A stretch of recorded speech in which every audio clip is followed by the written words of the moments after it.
One of my teachers made me go to a fast food store, I think it was McDonald's, and find a meal that had been left by someone and sit down and eat it publicly. Anyway, I did it, and I did it many times because I wasn't interested in having false pride.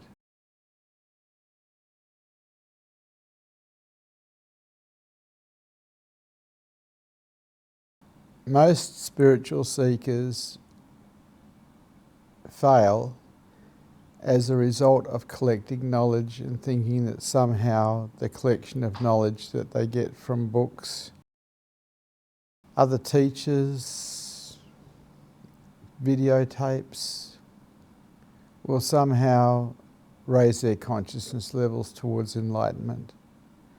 No amount of knowledge ever enlightened anyone. No amount of knowledge ever healed a wound of the heart. Yet seekers go on collecting knowledge in the form of books, in the form of tapes, in the form of coming and listening to awake teachers and asking them questions. And no amount of knowledge ever woke anyone up. It's the booby prize. And it's where most seekers fail. And what a lot of seekers don't realise is that the way of the heart requires you to be humble, to have humility. And when you have humility and you're humble, you actually probably just want to take care of people, because it's not all about you anymore. And this is a point that's missed, and it's not spoken about a great deal. I've spoken about it at length in terms of I had to become a no one going nowhere. And I don't think people understand that that means I had to become humble. I had to be a nobody going nowhere, because I'd become such a big somebody that had been successful at such a young age that my lack of humility was in the way of me experiencing my own heart.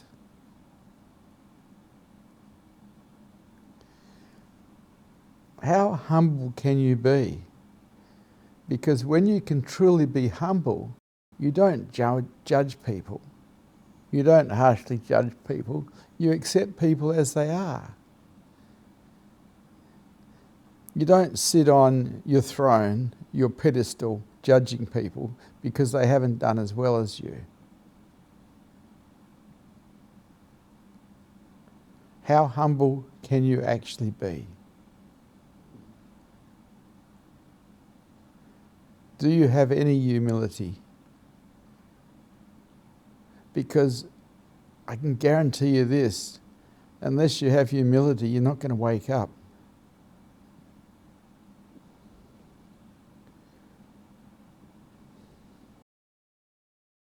Being humble is beautiful because you're not competing with anyone. You're not trying to win anymore. You're not measuring yourself against other people because you've become less than. And you've made it okay to be less than. Not because of low self-worth, but because you've decided it was a good thing to do, that the non-humble part of yourself was in the way. So how humble can you be? Can you be a beginner? Can you be a nobody going nowhere? Or are you a somebody that thinks it's been somewhere and is living on its laurels of past experiences?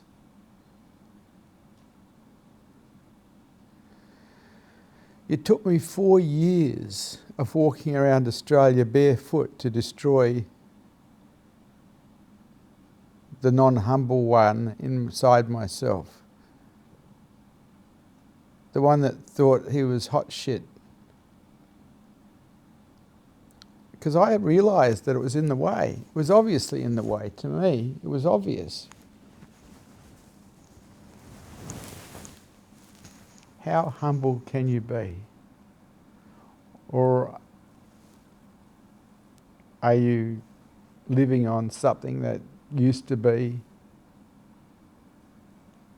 Because in the moment, humility is beautiful. Because in the moment, humility will have you try to help others. It won't be judging others because of their colour or what they do for a living or where they've proceeded in life or have failed in life. Everybody is seen as yourself in humility. No one is better, no one is worse. We are one. And it's up to you. You're the one that boosts you.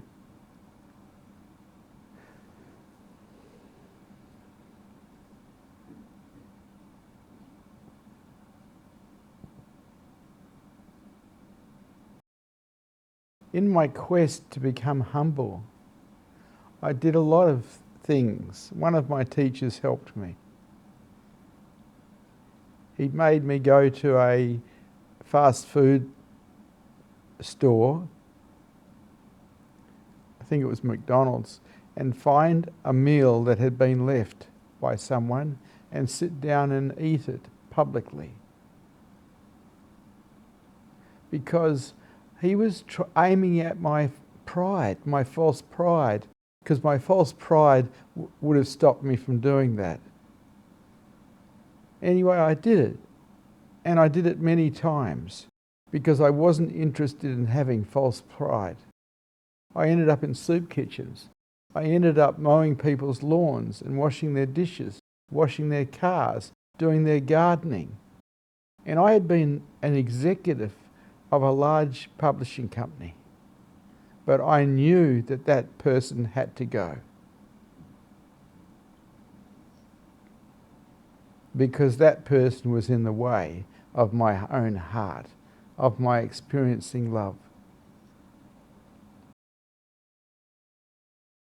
What can you do to become more humble? It's up to you. Only you can do it. Nobody else can do it for you.